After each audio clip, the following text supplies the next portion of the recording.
Assalamualaikum warahmatullahi wabarakatuh. Kami dari kelompok 4 Studi Kelayakan Agribisnis ingin mempresentasikan hasil review jurnal kelompok kami. Perkenalkan, nama saya John Devardio Manulang. Nama saya Emzilan Zalila. Saya Rinaldi Moresto Ileng. Saya Rolito Maria Sonding. Berikut review jurnal kelompok kami. Selamat siang, saya Rinaldi Moresto Ileng akan menjelaskan latar belakang dari jurnal yang kami review. Indonesia adalah negara agraris dengan mayoritas penduduknya bekerja sebagai petani. Pada tahun 2015-2019, terdapat 4 komoditas strategis utama, yaitu padi, jagung, kedelai, dan ubi kayu, dengan padi sebagai yang paling dominan. Namun, produksi padi masih rendah sehingga Indonesia harus mengimpor beras. Meskipun produksi padi masih bisa ditingkatkan melalui perbaikan teknik budidayanya, pemerintah menargetkan produksi padi sebesar 74.844.901 ton pada 2015. Pertanian intensif sering dianggap sama dengan pertanian industrial. Selanjutnya, saya akan menjelaskan permasalahan pada jurnal yang kami review. Dengan permasalahannya, produksi pertanian yang diperoleh selama ini di tingkat usaha tani padi sawah masih rendah.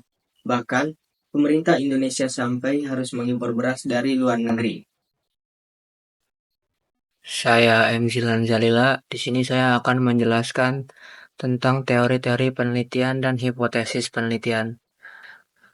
Yang pertama, teori-teori penelitian, teori perhitungan untuk mengetahui kelayakan usaha tani adalah break-even point dan revenue cost ratio, atau yang disebut R per C. Yang A, break-even point atau BEP adalah suatu keadaan di mana dalam suatu operasi perusahaan tidak dapat menghitung kerugian atau impas atau penghasilan sama dengan total biaya. Terus berikutnya revenue cost ratio. Kalau untuk melihat penerimaan usaha tani per satuan biaya yang dikeluarkan, digunakan indikator revenue cost ratio, di mana rasio merupakan perbandingan antara penerimaan total usaha tani dengan biaya total yang dikeluarkan selama proses produksi berlangsung. Berikutnya, hipotesis penelitian. Tidak terdapat berpengaruh yang signifikan antara faktor-faktor usaha tani padi, sawah seperti biaya produksi, teknologi pertanian, dan manajemen usaha. Terdapat kelayakan usaha tani padi sawah di Kecamatan Motilango, Kabupaten Gorontalo. Berikutnya, tingkat kelayakan usaha tani padi di sawah Kecamatan Motilango, Kabupaten Gorontalo dipengaruhi oleh faktor-faktor seperti ketersediaan sumber daya alam, kondisi pasar, dan dukungan kebijakan pemerintah. Sekian video dari saya. Wassalamualaikum warahmatullahi wabarakatuh. Baiklah, saya akan membacakan hasil dari pembahasan. Hasilnya itu biaya total pada usaha padi sawah di Kecamatan Motilango, Kabupaten Gorontalo 2018. Jenis biayanya itu ada biaya tetap. Rata petaninya itu sebanyak 564.623,45. Renatahannya itu sebanyak 1.331.275,86. Presentasinya itu 5,31. Biaya variabelnya itu sebanyak 10.959.944,45.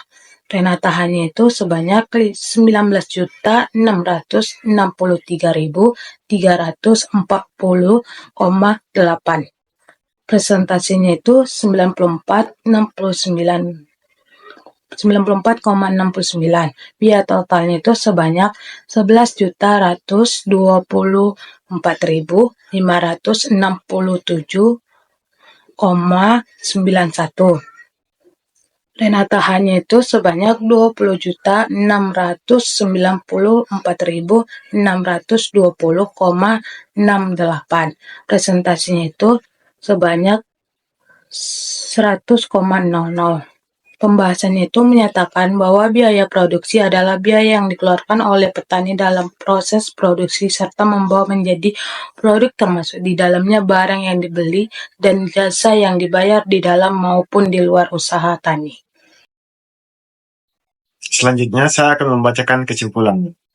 Selama usaha pertanian pada dasarnya adalah kegiatan ekonomi, sehingga memerlukan dasar-dasar pengetahuan yang sama akan pengelolaan usaha tempat, pemilihan bibit atau benih, metode budidaya, pengumpulan hasil, distribusi produk, pengelolaan dan pengemasan produk, serta pemasaran.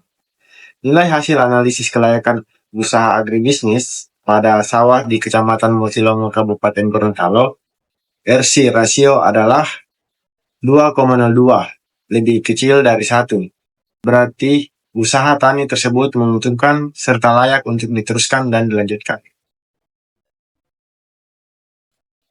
Selanjutnya, saya akan melanjutkan mengenai peran penelitian. Studi kelayakan proyek atau bisnis merupakan suatu kegiatan mengevaluasi, menganalisis, dan menilai layak atau tidaknya suatu proyek bisnis bisa dijalankan. Secara umum, tujuan diadakannya studi kelayakan khususnya bagi investor yaitu menghindari keterlanjuran investasi atau penanaman modal yang terlalu besar untuk suatu proyek atau kegiatan usaha yang ternyata tidak menguntungkan. Studi kelayakan dapat didefinisikan sebagai sebuah studi yang digunakan untuk menilai layak atau tidaknya sebuah usaha dilakukan dengan pertimbangan mendapatkan keuntungan. Terima kasih. Sekian presentasi review jurnal dari kelompok kami. Kurang dan lebihnya kami ucapkan mohon maaf. Terima kasih. Wassalamualaikum warahmatullahi wabarakatuh.